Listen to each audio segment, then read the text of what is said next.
Ni habari za dunia, msomaji ni Victor Kenani. Israeli imefanya mashambulizi ya anga na mashambulizi ya mizinga katika ukanda wa Gaza kufuatia amri ya kuwalazimu watu kuhama iliyotolewa kwenye maeneo mengi. Maafisa wa afya wa Palestina wanasema angalau watu 40 wameuawa kote katika eneo hilo.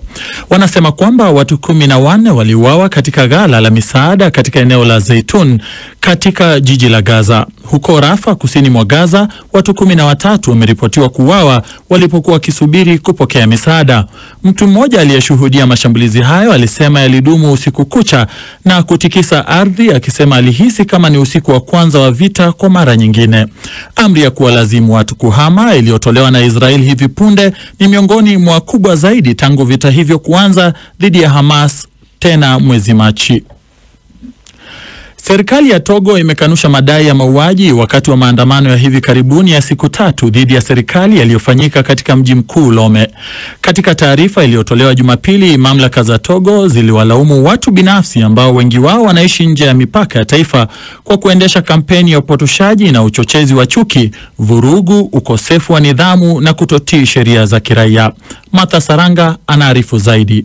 Mashirika ya kiraia yaliripoti kuwa watu 7 waliuawa wakati wa maandamano hayo. Wanadai kuwa miili 7 ilipatikana katika wangwa ya Lome, madai ambayo polisi wameyakanusha, wakisema baadhi ya vifo hivyo vilisababishwa na kuzama majini. Mashirika yasiyo ya kiserikali pia yameripoti kuwa zaidi ya watu 60 walikamatwa. Vyanzo vilivyozungumza na BBC vinasema kuwa ukiukwaji wa haki za binadamu ulifanywa na baadhi ya maafisa wa vikosi vya usalama pamoja na makundi ya wanamgambo wanaoiunga mkono serikali wakati wa maandamano hayo. Akizungumza kupitia televisheni ya taifa, waziri wa mambo ya ndani wa Togo, Hodabalo Awate, alisifu tabia njema ya wananchi wetu na uweledi wa vikosi vyetu vya usalama. Aliuhakikishia umma kuwa serikali itachukua hatua zote muhimu kulinda usalama wa raia wake. Maandamano hayo yalichochewa na ongezeko la hasira za umma kutokana na kukamatwa kwa wakosoaji wa serikali, kupanda kwa bei ya umeme na mageuzi ya katiba ambayo yameruhusu Rais Faure Gnassingbe kuimarisha udhibiti wake wa madaraka. Rais huyo ambaye amekuwa madarakani tangu mwaka 2005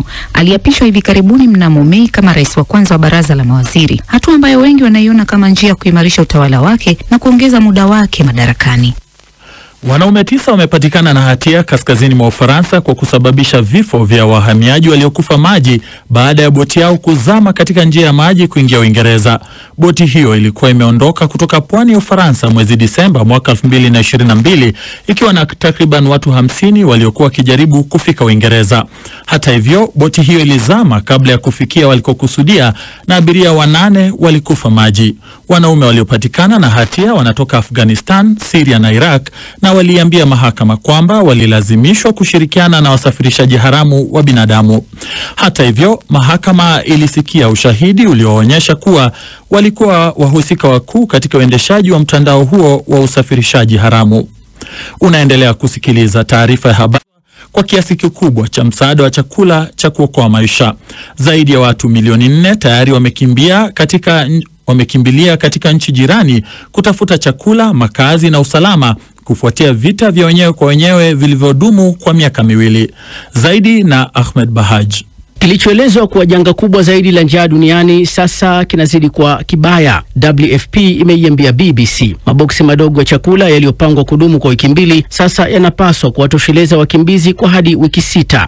WFP imesema inahitaji zaidi ya dola milioni 200 za Kimarekani ili kuendeleza kusambaza msaada wa dharura kwa wakimbizi wa Sudan walioko katika nchi jirani kwa kipindi cha miezi 6 ijayo. Ndani ya Sudan, shirika hilo limeongeza msaada wake kufikia zaidi ya watu milioni 4 kila mwezi, mara 4 zaidi ya idadi waliokuwa wakihudumiwa mwanzoni mwa mwaka 2024. Shirika hilo linahitaji zaidi ya dola nusu bilioni kwa ajili ya operesheni za kuokoa maisha ya watu walio hatarini zaidi ndani ya Sudan. Vita vya wenyewe kwa wenyewe vilivyozuka kufuatia mvutano kati ya jeshi la Sudan na kikosi pinzani cha Rapid Support Forces RSF vimesababisha vifo vya maelfu ya watu na kufanya wengine milioni 12 kuyakimbia makazi yao. Na Iran imesema kuwa watu wasiopungua 935 sasa wamethibitishwa kuuawa katika mzozo wa siku 12 kati yao na Israel pamoja na Marekani. Msemaji wa idara ya mahakama ya Iran alisema kuwa watoto 38 ni miongoni mwa waliouawa. Israel imesema kuwa ililenga maeneo ya kijeshi na ya nyuklia ya Iran pamoja na maafisa waandamizi wanaohusishwa nayo wakati wa mashambulizi yaliyofanywa mapema mwezi Juni. Iran imeendelea kusisitiza haki yake ya kuendelea na shughuli za kurutubisha urani. Katika mahojiano na BBC, naibu waziri wa mambo ya nje wa Iran, Majid Takit Ravanchi, alisema kuwa serikali haitakubali kuingia katika mazungumzo yoyote hadi pale utawala wa Trump utakapotoa dhamana kwamba hautaishambulia Iran wakati wa mazungumzo hayo. Hii ni BBC. Naam, taarifa kuu za dunia zimesomwa na Victor Kenani akiwa Nairobi. Unasikiliza matangazo ya Dira ya Dunia kutoka idhaa ya Kiswahili ya BBC. Magharibi mwa Kenya matangazo haya yanasikika kupitia Nyota FM. Nchini Tanzania, Dira ya Dunia unaweza kuipokea kupitia Radio 5 Arusha na Radio Free Africa kule Mwanza. Nchini Jamhuri ya Kidemokrasia ya Kongo unaweza kutusikiliza kupitia Radio Muungano. Pia unaweza kuyapokea matangazo yetu kwenye internet katika bbcswahili.com ama kupitia ukurasa wetu wa Facebook, andika BBC Swahili. Unaweza pia kutuma maoni yako ama jumbe na baadaye tukasoma ujumbe huo. Hivi leo uko nami Regina Mziwanda nikiwa studio zetu mjini Dar es Salaam na mwenzangu ni Karo Robi akiwa Nairobi. Asante Regina, na tunaanzia huko Jamhuri ya Kidemokrasia ya Kongo ambako Rais Felix Tshisekedi leo ameongoza hafla ya kuadhimisha miaka 65 ya uhuru wa Jamhuri ya Kidemokrasia ya Kongo, ambapo ametoa wito wa kuheshimu kumbukumbu ya mashujaa wa jamhuri hiyo. Pamoja na hayo, amewataka raia wa DRC kujiepusha na chuki, matamshi ambayo yamezua maoni mseto mashariki mwa nchi hiyo. Kutoka Goma, Chube Ngorombi ameandaa taarifa ifuatayo. Tarehe hiyo sio tu hatua ya kihistoria, ni wito mzuri wa kuheshimu kumbukumbu za mashujaa wa DRC, kurekebisha tena hali ya kawaida na kuthibitisha kujitolea kwa wananchi wa Jamhuri ya Kidemokrasia ya Kongo, taifa lenye nguvu, iliyo na umoja na yenye mafanikio. Rais Felix Tshisekedi alisema na kuongeza kuwa ujasiri wao ni msingi wa maisha ya kesho. Mkuu huyo wa nchi pia aliwaalika Wakongomani kwenda zaidi ya vifungo vya kisiasa na kukataa hotuba ya chuki na udanganyifu. Alitaja kama mfano mkataba na mkutano wake wa hivi karibuni na Martin Fayulu, kiongozi wa upinzani, kama ishara kali kwa niaba ya umoja wa kitaifa. Ishara hii ambayo wengi waliona kuwa haifikiriwi tangu uchaguzi wa mwaka wa 2018 inashuhudia hamu ya pamoja ya kuweka riba kubwa ya taifa juu ya wafuasi. Mkutano huo unaashiria hatua muhimu kuelekea sera ya maridhiano, kusikiliza na kuheshimiana. Surtout un cap pour l'avenir. Hapa tunatumainia siku zijazo. Tuna mipango yenye nguvu na muhimu kujenga taifa kila siku. Lakini hili linahitaji kutokomeza makundi ya waasi pamoja na kupigana na ukabila, chuki na haki. Wananchi wa DRC wanafikiria nchi yenye amani na haki ambapo pana maisha. Et on peut vivre sereinement. Na raia wa DRC wamekuwa na maoni tofauti dhidi ya matamshi hayo ya Felix Tshisekedi, huku akisema kutokuridhika na hali ya kisiasa ilivyo kwa sasa, maendeleo, uchumi ambayo baadhi ya viongozi wa mashirika ya kiraia wamelalamikia kuwa hadi sasa DRC bado haijahakikisha uhuru wake ulimwenguni. Wametaka pia usalama uwe kipaumbele katika utawala wa Felix Tshisekedi, ambaye kwa miongo kadhaa wanamshutumu kutokukamilisha ahadi zake dhidi ya raia wa DRC, kama anavyoeleza hapa Bios Kikuliku kutoka shirika la raia Penda Ndugu Yako jijini Goma. Maneno ya uhuru, wale ambao walitutia katika ukoloni hawangelitaka tuwe huru, kwa sababu ni watu ambao wanapenda watawale wengine, na kama kuna mtu ambaye anapenda tawale mwingine hataweza kumwachilia ili awe huru. Wanajua kama tukakuwa huru tutajiendelesha sisi wenyewe na hawatapata soko ya bidhaa vyao. Hivi labda yenyewe unaweza kuwa ni maneno ya cooperation. Wakati hayo yakijiri, katibu mkuu wa Umoja wa Mataifa Antonio Guterres alipongeza kusainiwa kwa makubaliano ya amani kati ya serikali ya Jamhuri ya Kidemokrasia ya Kongo na Rwanda iliyowezeshwa na Marekani mnamo Juni 27 huko Washington, mkataba ambao baadhi ya raia wa DRC wanatumainia kama njia ya amani na uhuru wa kweli DRC. Kwa upande wa raia wa kawaida, wametoa hisia zao muhimu DRC dhidi ya hotuba wa Rais Felix Tshisekedi. Mie sijue kama Kongo tushaka kuwa na uhuru kabisa, kwani tungali nategemea inji jirani, tungali nategemea inji za wazungu. La hasha, hakuna hata uhuru fulani ambao sisi Wakongomani tunatarajia kusherekea ama tunapasa kusherekea. Mara kwa mara Umoja wa Mataifa pamoja na misheni ya Umoja wa Mataifa ya kulinda amani katika DRC MONUSCO imejitolea kikamilifu kuunga mkono utekelezaji wa amani na makubaliano hayo ya amani kwa kushirikiana na Jumuiya ya Afrika. Mbali ya hayo yote, hadi sasa raia wa DRC wanaendelea kulalamikia kutokuimarishwa kwa usalama nchini DRC. Chube Ngorombi, Dira ya Dunia, BBC, Goma. Na shirika la mpango wa chakula duniani la Umoja wa Mataifa WFP leo limeonya kwamba mamilioni ya wakimbizi wa Sudan waliokimbilia nchi jirani wako katika hatari ya kuingia kwenye njaa na utapiamlo kufuatia upungufu mkubwa wa ufadhili kutokana na kupunguzwa kwa msaada wa chakula. Tangu mapigano yalipoanza nchini Sudani mwezi wa Aprili mwaka wa 2023, zaidi ya watu milioni 4 wamekimbilia nchi za jirani wakitafuta chakula, makazi na usalama, ambapo familia nyingi zinawasili walikokimbilia wakiwa wamejeruhiwa kisaikolojia, wamedhoofika kimwili kwa njaa na wakiwa na nguo walizovaa mwilini tu. Victor Kenani anaarifu zaidi. Shirika la mpango wa chakula duniani WFP lilijibu kwa haraka kwa kutoa misaada ya dharura kwa wakimbizi waliokuwa wakikimbia katika nchi 7 jirani. Shirika hilo pia lilipanua msaada kwa jamii zinazowahifadhi wakimbizi ambao wamewakaribisha kwa ukarimu licha ya wao wenyewe kukabiliwa na changamoto za uhaba wa chakula. Hata hivyo, utoaji wa msaada wa chakula unaoendelea sasa unazidi fedha zilizopo. Msaada wa WFP kwa wakimbizi wa Sudan walioko Jamhuri ya Afrika ya Kati, Misri, Ethiopia na Libya huenda ukakatizwa katika miezi ijayo kutokana na ukosefu wa rasilimali. WFP imetoa wito kwa jumuiya ya kimataifa kuhamasisha rasilimali za ziada ili kuendeleza msaada wa chakula na lishe kwa wakimbizi wa Sudan na jamii zinazowahifadhi, kama anavyoeleza afisa huyu wa WFP.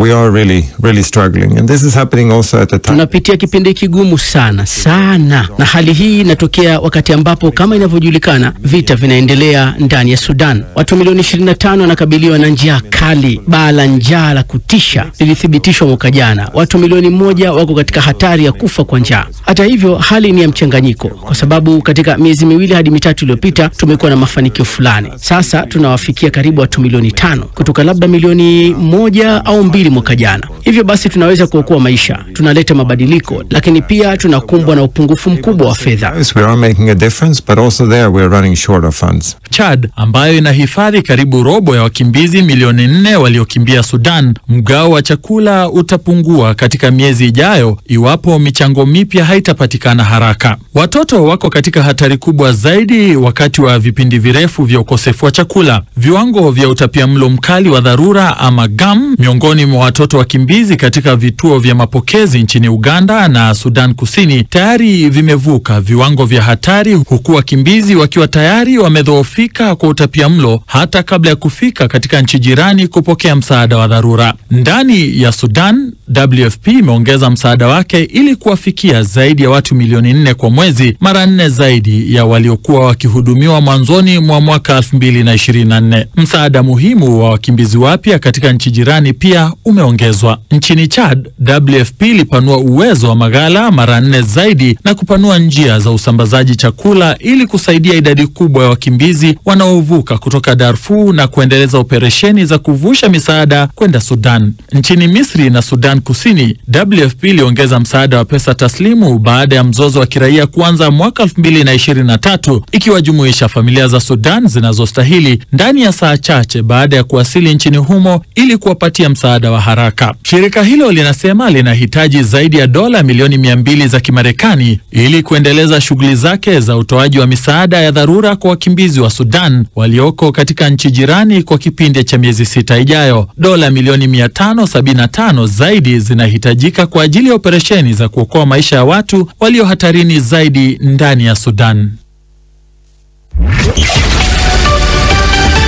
Ni matangazo ya Dira ya Dunia kutoka idhaa ya Kiswahili ya BBC. Taarifa kuu leo jioni, Rais wa Jamhuri ya Kidemokrasia ya Kongo Felix Tshisekedi awataka raia kujiepusha na matamshi ya chuki wakati DRC ikiadhimisha miaka 65 tangu kujinyakulia uhuru. Mchuuzi Boniface Kariuki aliyepigwa risasi kichwani na polisi katika maandamano ya umma Kenya amefariki dunia baada ya kuwa mahututi hospitalini kwa majuma mawili. Na shirika la mpango wa chakula duniani WFP laonya kuwa wakimbizi wa Sudan waliokimbilia nchi jirani wanakumbwa na baa la njaa kufuatia kupungua kwa ufadhili. Hii ni BBC. Karibu msikilizaji, unayasikiliza matangazo haya kutoka idhaa ya Kiswahili ya BBC ukiwa nami Karorobi nikiwa Nairobi na mwenzangu ni Regina Mziwanda akiwa kule Dar es Salaam. Kumbuka kwamba unaweza kutusikiliza kupitia redio shirika mbalimbali, FM, tovuti yetu bbcswahili.com na kwenye ukurasa wetu wa Facebook BBC Swahili ambako unaweza kutuachia maoni yako. Tukipata nafasi bila shaka tutayasoma maoni hayo. Boniface Kariuki, mchuuzi wa barakoa aliyepigwa risasi kichwani na polisi katika maandamano yaliyofanyika tarehe 17 nchini Kenya, amefariki dunia baada ya kuwa katika hali mahututi hospitalini kwa takriban majuma mawili. Kisa chake kiliibua ghadhabu kubwa kote nchini Kenya, wakati ambapo raia wamekuwa wakilalamikia vitendo vya polisi kutumia nguvu kupita kiasi. Hayo yanakuja wakati idara ya upelelezi DCI ikifanya mkutano na waandishi wa habari hii leo kuelezea uchunguzi wao kuhusu yaliyojiri katika maandamano hayo ya umma wiki iliyopita. Muda mfupi uliopita nimezungumza na mwandishi wa BBC Akisa Wandera ambaye amekuwa akifuatilia matukio hayo ili tupate picha kamili ya hali. Kwanza nimemuuliza kuhusu kifo cha Boniface Kariuki. Kifo cha Boniface Kariuki kimethibitishwa na familia yake leo hii. Boniface ambaye alikuwa mchuuzi, na familia yake inasema kuwa amethibitisha kifo chake baada ya kwenda kutambua mwili wake hospitalini, na kuwa madaktari waliwaita leo na kuwaambia kuwa Boniface amefariki dunia.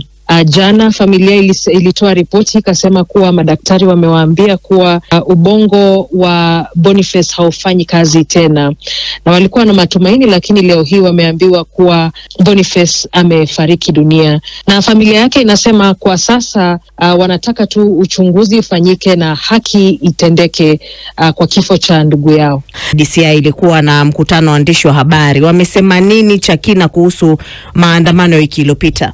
Mkurugenzi wa upelelezi wa jinai Mohamed Amin aliitana leo na akasema kuwa kwa jumla watu 485 wamekamatwa kufuatia maandamano ya wiki iliyopita, na alieleza kuwa wengi wao walikamatwa kwa sababu ya mashtaka mazito, ikiwemo mashtaka kama ugaidi, mauaji, ubakaji, uharibifu wa mali ya umma na pia mali ya watu binafsi.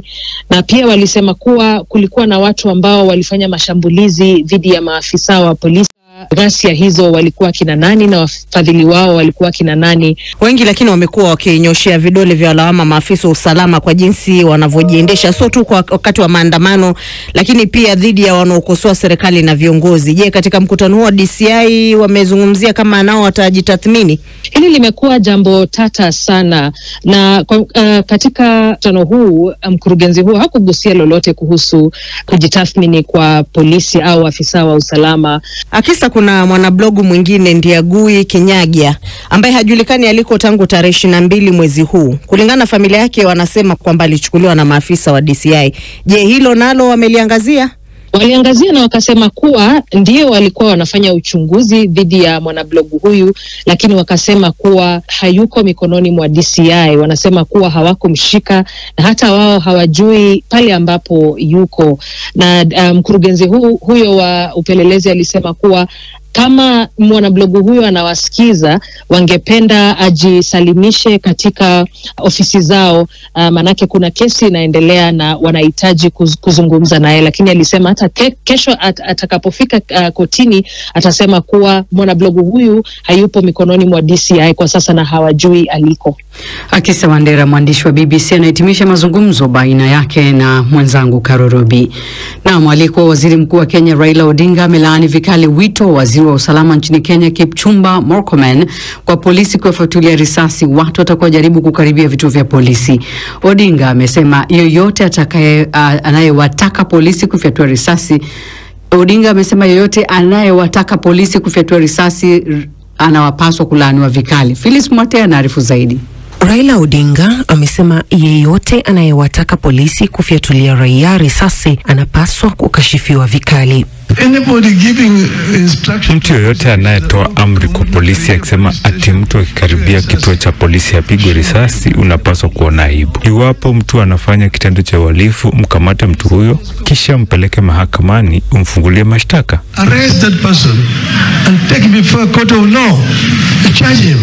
Hatua hii inatajwa kuwa kama ukosoaji nadra kwa utawala wa Rais William Ruto, hasa kwa sababu chama cha Bwana Odinga kina wanachama 5 wanaohudumu katika baraza la mawaziri katika mpango wa serikali ya muungano almaarufu broad-based government. Vilevile wanaharakati wanasema kwamba matamshi ya waziri wa mambo ya ndani Kipchumba Murkomen yanaweza kuwapa polisi ujasiri wa kutekeleza mauaji ya kiholela. Bwana Murkomen alisema kwamba alitoa agizo hilo baada ya vituo vya polisi kushambuliwa wakati wa maandamano siku ya Jumatano wiki iliyopita, lakini kwamba matamshi yake yalitafsiriwa vibaya. Waziri Murkomen vilevile alisema kwamba kauli zake ziliambatana na kifungu B1 cha sheria ya huduma ya polisi ya kitaifa ambayo inaruhusu maafisa kutumia bunduki ili kujilinda au kuwalinda wengine dhidi ya vitisho vya kifo au majeraha mabaya. Bwana Odinga alizungumzia matukio ya maandamano ya Juni tarehe 25 ambapo watu kadhaa walipoteza maisha yao, huku akikashifu wahalifu anaosema waliingilia maandamano hayo na kupora na kuharibu mali ya umma. Aidha, alitoa wito wa kuwepo kwa mazungumzo ya kitaifa, akiwataka wananchi na viongozi kufanya mazungumzo yenye maana ili kuandaa njia ya umoja nchini Kenya. Naam, ni ripoti yake Phyllis Mwatei. Msikilizaji, natuelekeza kwenye ukurasa wetu wa Facebook BBC Swahili ambako unapata fursa ya kusoma maoni yako. Asante Ngalama Maluta kwa kuwa nasi katika matangazo haya. Aisa Sambo mpenda amani unasema siku zote damu ya mwanadamu huwa haimwachi mtu salama. Mhusika wa mauaji hatua kali zichukuliwe kwa wote waliohusika na kifo hicho cha mchuuzi Boniface Kariuki huko Kenya. Umivu Kihonza anasema yuko Iringa Kihodombi, anasema poleni sana huko Sudan na hilo baa la njaa linalowakabili. Ngalama Maluta wa Isolo Magu Mwanza Tanzania naye anasema amani ya Sudan jamani itapatikana lini? Ni kushukuru baba yetu Saloni wa Arusha Tanzania ukisema poleni sana ndugu jamaa na marafiki huko Sudan kwa kukumbwa na njaa kali. Mwenyezi Mungu waletee mkate wa kila siku. Mudi Mabegi akiwa kule Kariakoo Dar es Salaam Tanzania naye anasema poleni familia Boniface Kariuki, ila tunaamini kwamba haki mtaipata na kujua chanzo cha nani aliyehusika na kifo chake. Naam, hayo ni kwenye ukurasa wa Facebook wa BBC, lakini unaweza kutembelea tovuti ya BBC Swahili. Hapa Iran inaanza kukarabati kinu chake cha nuclear ambacho kimeshambuliwa na Marekani. Lakini ikiwa unapata uchovu, sasa hebu fahamu mambo ama mbinu 5 za kukabiliana na huo uchovu. Hizo mbinu ni zipi? Tembelea tovuti ya BBC ambapo wamechambua kwa kina juu ya swala hili. Vile vile jinsi China inavyojaribu kuvunja ngome ya visiwa vya Marekani. Kwa namna gani, kuna nini? Hii tovuti itakupa taarifa kwa utuo. Lakini kuna vita vya siri kati ya Korea Kaskazini na Kusini. Je, Kim Jong-un anakaribia kushinda? Maswali haya na mengine mengi yanajibiwa katika uchambuzi wa kina wa makala hii. Na zaidi ya yote basi ziko taarifa nyingi katika tovuti hii na mengi tunakuletea baada ya muda. Kwa sasa tuelekee viwanjani kwake Ive Butana.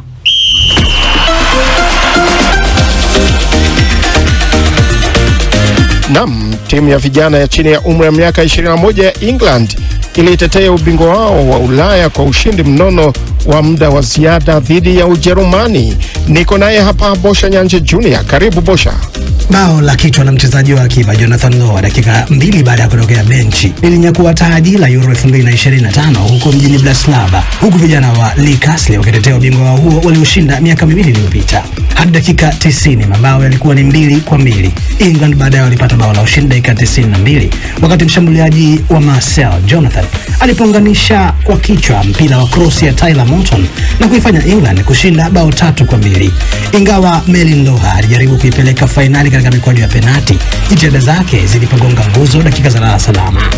Sasa ni michuano ya kombe la dunia la vilabu nchini Marekani. Inter Milan wanateremka uwanjani leo usiku kusaka tiketi ya robo finali dhidi ya Fluminense ya Brazil. Palmeiras, Chelsea, Paris Saint-Germain, Bayern Munich zimekwisha tinga hatua ya robo finali. Palmeiras iliondoa Botafogo kwa kuishinda 1-0. Paris Saint-Germain jana ilichapa Inter Miami ya Lionel Messi mabao 4-0, huku Bayern Munich ikinyuka Flamengo ya Brazil mabao 4-2. Jumamosi Chelsea iling'oa Benfica kwa kuinyuka 4-1, mechi iliyodumu kwa zaidi ya masaa 4. Naam, wakati huo meneja wa Chelsea Enzo Maresca anasema uamuzi wa kusimamisha mchezo huo kwa saa 2 kwa sababu ya hali mbaya ya hewa ulikuwa mzaha, na kusema Marekani huenda si mahali pazuri pa kufanyia mashindano. Namnukuu, huu sio mpira wa miguu, mwisho kumnukuu. Ndiyo Muitaliano huyo Enzo Maresca alivyoeleza hali hiyo baada ya ushindi wa bao 4-1 wa muda wa ziada katika mechi iliyochukua jumla ya saa 4 na dakika 39 huko Charlotte. Ilikuwa ni mchezo wa 6 wa mashindano hayo ambao umesimamishwa kwa sababu ya mvua za msimu wa majira ya joto. Hali ya hewa imekuwa moja ya mazungumzo makubwa katika kombe la dunia la vilabu linalofanyika huko Amerika. Hii ilikuwa ni mechi ya pili kusimama kwa muda mrefu zaidi katika michuano hiyo. Chelsea pia ni moja ya klabu nyingi zilizoathiriwa na joto kali. Maresca alisema haiwezekani kufanya kikao cha kawaida katika kikao chao cha mazoezi cha awali huko Philadelphia. Baadhi ya viwanja bora nchini Marekani na Canada vina paa kama vile cha Mercedes-Benz cha Atlanta, lakini vingi havina paa. Barabara kabisa. Manchester United imekuwa na ofa iliyoboreshwa yenye thamani ya hadi pauni milioni 62.5 kwa Bryan Mbeumo iliyokataliwa na Brentford.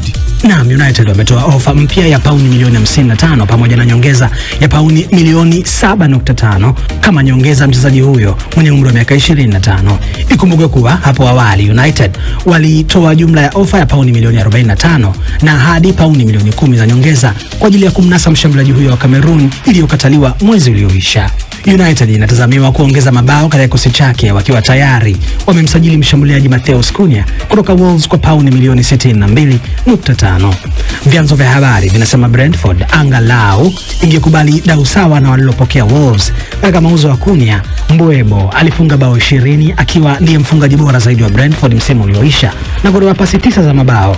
United huenda kukabiliwa na ushindani mkubwa kutoka kwa vilabu vingine, huku meneja mpya wa Tottenham Hotspur Thomas Frank akitaka kuunganishwa tena na Mbeumo, huku pia vilabu vingine vitakavyoshiriki ligi ya mabingwa vikimmezea mate Mbeumo. Na Bosha, ni kuongezee tu kwamba Mbeumo alijiunga na Brentford kutoka klabu ya Troyes ya Ufaransa mwaka 2019 wakati Brentford walipokuwa bado katika daraja la pili. Amefunga mabao 70 katika mechi 242 katika michuano yote na kusaidia klabu hiyo ya London Magharibi kupandishwa daraja hadi ligi kuu ya Premier mwaka 2021. Bosha, ni kushukuru sana. Makala mengine ya spoti ni hapo kesho. Mimi jina langu ni Ive Buchana.